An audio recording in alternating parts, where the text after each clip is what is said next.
So today in this video I'm going to show you how to create a results table from the results you gain from an experiment, and then also how to put these results into a graph. So taking a simple experiment here where we're heating a volume of water using a blue flame and doing the experiment again, but this time heating the water with a yellow flame.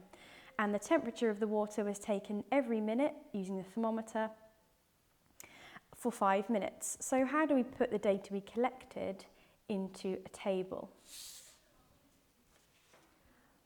Well, the first thing we need to do is note that we were measuring the temperature over 5 minutes. So in our table we're going to start with time, and then you must always put the units underneath. So in this case we were measuring the temperature every minute, so the unit's going to be minutes. And we were measuring the temperature of the blue flame and the yellow flame. So I'm going to have another column here with blue flame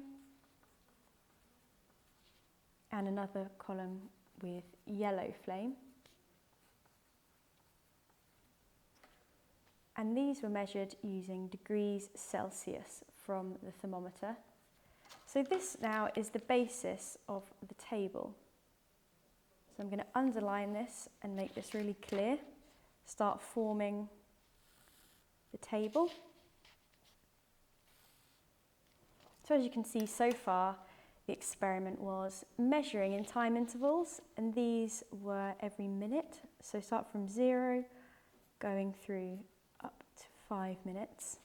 So we're measuring the temperature of the blue flame, measuring the temperature of the volume of water with the blue flame after 0 minutes, and then up until 5 minutes.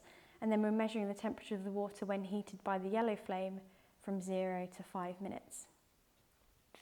And the results were, I'll just add them in here.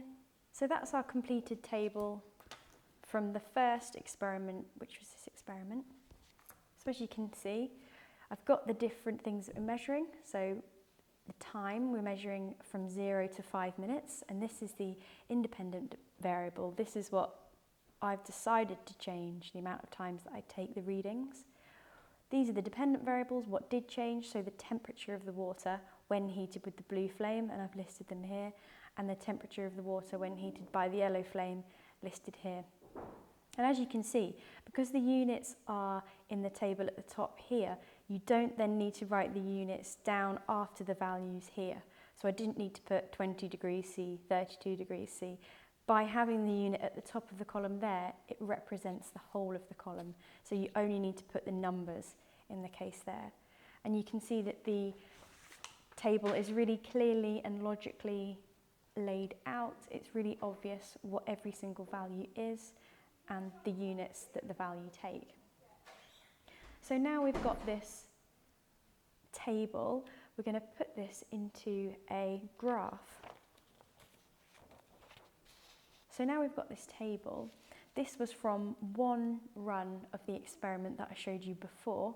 If this experiment was repeated with the blue flame and the yellow flame another 2 times, we'd get more results that you can see here.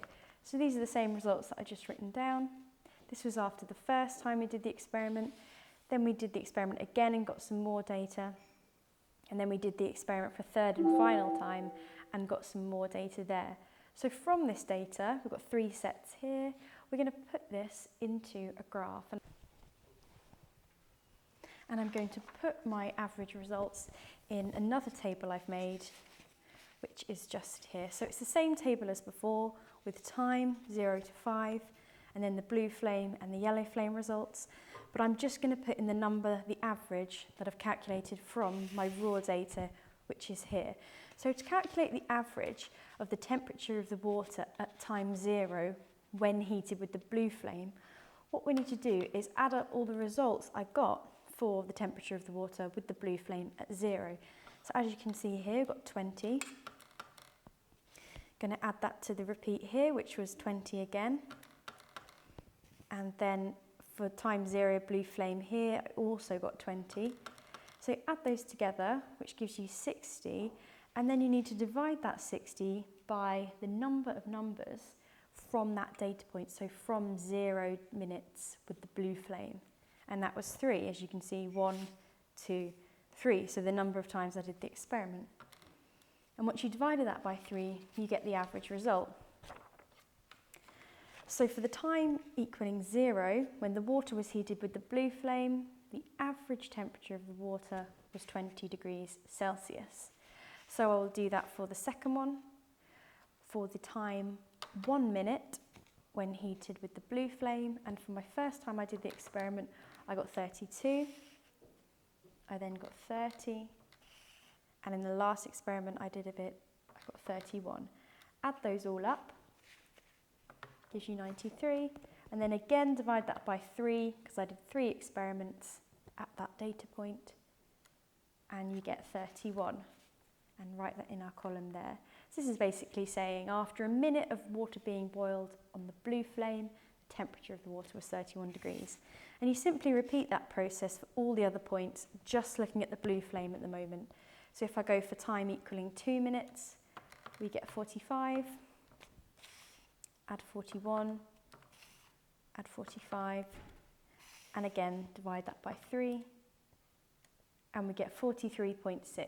And in this case, I'm going to round this number either to the highest or the lowest nearest number, and because we've got 43.6, this would mean the number I write is 44.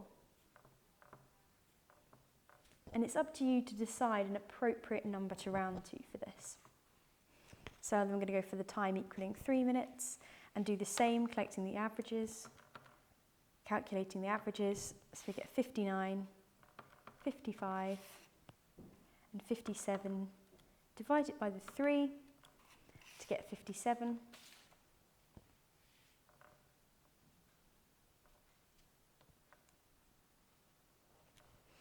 For 4 minutes, we get 64, add 63, add 63, divide it by 3, gives you 63.3, and again I'm going to round this to the nearest whole number, so that will mean I'm rounding down to 63. And then finally at 5 minutes on the blue flame, the water was 70 degrees the first time I did the experiment, 68 the second time I did the experiment, and 69 degrees the third and final time I did the experiment. So I'll divide that by 3 because I had 3 numbers, and we get 69. So that was calculating the averages for the blue flame. I'm now going to go through and do exactly the same, but for my numbers with the yellow flame. So the same principle, I'm going to add each number from each repeat at the time equaling 0. Then I'll do the same for the 1 through to 5, but this time just for the yellow flame. So because this is the independent variable and I decided to change how often I measured the temperature, this needs to go on the x-axis, so down here. The blue flame is measured in temperature. That's what changed as a result of the heating of the water and the amount of time that went past. So this is going to go up the y-axis, the dependent variable. So in order to put my axis in the y, I need to decide how far up the page I'm going to go. So I look for my biggest number here, which is 69. So I'm going to make sure my scale on the y-axis goes up to 70. Then I'm sure that all my points will fit in. So I'm going to start drawing mine just here.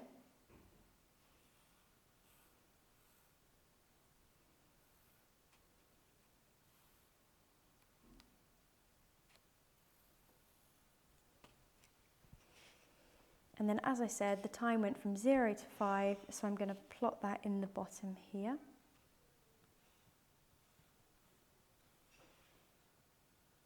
And you need to make sure that you create an appropriate scale. So for the bottom scale here, which I'm going to have 0 to 5, I've made sure that each minute has 2 squares of my graph paper, just so that it's really clear. Had I made that so that 1 minute was just 1 square, my graph would have been really small and quite difficult to read. So you've got to choose an appropriate scale. So I've got my 0 to 5 minutes there. You've got to make sure that you then label this axis. So this is going to be time. And we measured that in minutes, so in brackets you just need to put mins, which is the units, just as you did in your table here. And then at the y-axis, this is the temperature measured.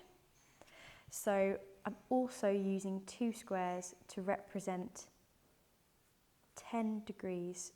So that means each of my tiny small squares on this graph paper represents 1 degree. And this just means that it's really clear and easy to read, and it will make plotting really simple. And remember, you've got to label that axes, so temperature, and always put the units in brackets after, so degrees Celsius as we had in our table. Brilliant, so I've got the axes and the outline for my graph. It's now time to fill this graph with all the results that we got. So we'll just start with the blue flame and plotting these results.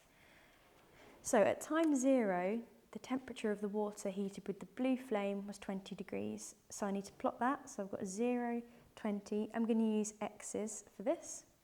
At 1 minute, the temperature was 31 degrees. At 2 minutes, the temperature was 44 degrees Celsius. At 3 minutes, it was 57 degrees Celsius. At 4 minutes, it was 63 degrees Celsius. And at 5 minutes, it was 69 degrees Celsius. As you can see, I've kept my plots quite small, and that's important. You just want your plot, so for example here, the cross, just to go through the main point there. So the 0, 20 goes over that line and over that line. If they're too big, it becomes messy and you can't tell where your actual plot is. So make sure they're small, but big enough to be able to read. So this is now the blue flame results. And I'm going to make sure I put a key so it's really clear to anybody reading it that these are my blue flame results. So I'm just going to put here key, and then the X equals the blue flame.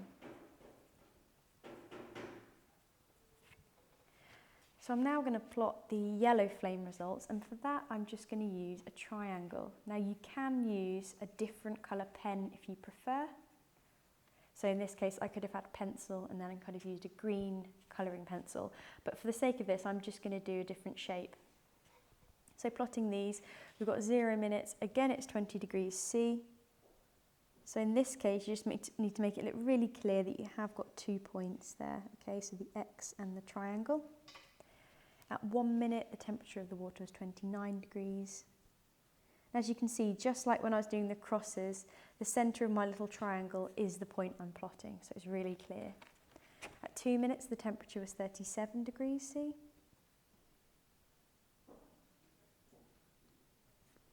At 3 minutes, the temperature was 45 degrees Celsius. At 4 minutes, the temperature was 59 degrees Celsius. And then finally, at 5 minutes, the temperature was 51 degrees Celsius. So I've got the X's, meaning the blue flame, I've plotted them. I've also plotted the yellow flame. Now I need to do a line of best fit, which is going to be the heating curve, okay? So I'm going to have to do a curve to join the blue flame, which is the crosses together, and also the triangle, which is the yellow flame. And you've got to try and do the curve in one sort of swoop. You don't want it to become sketchy and joining them up like that. It's just got to be one swoop that joins as many of the points together, but if not, that's fine, and these numbers are outside of the line.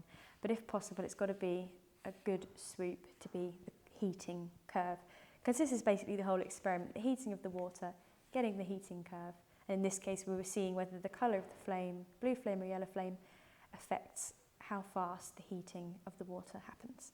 So I'm going to go ahead and draw the heating curves in now.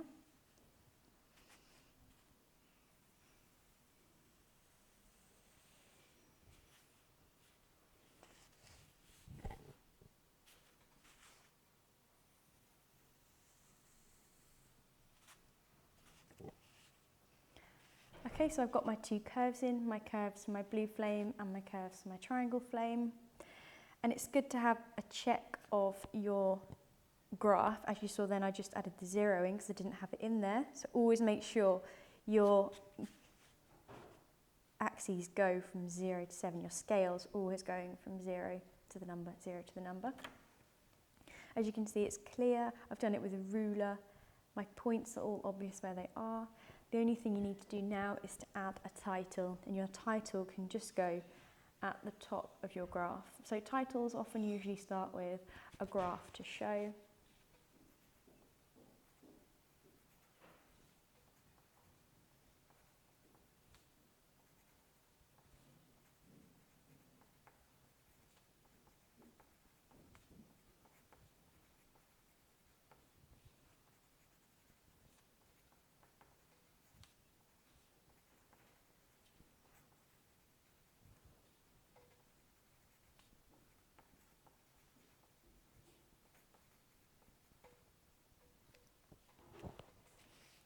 And that's your final graph, taken from your averages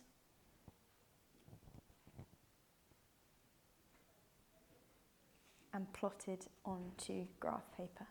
Key things to remember: always label your axes with the units, use appropriate scales, so don't draw a tiny little graph in the corner, make sure you're using the paper. And in this case, for a heating curve, we draw a curving line through the numbers. If this was a cooling curve, you'd also be doing a curve through the numbers, okay? And that's all there is to drawing tables and graphs.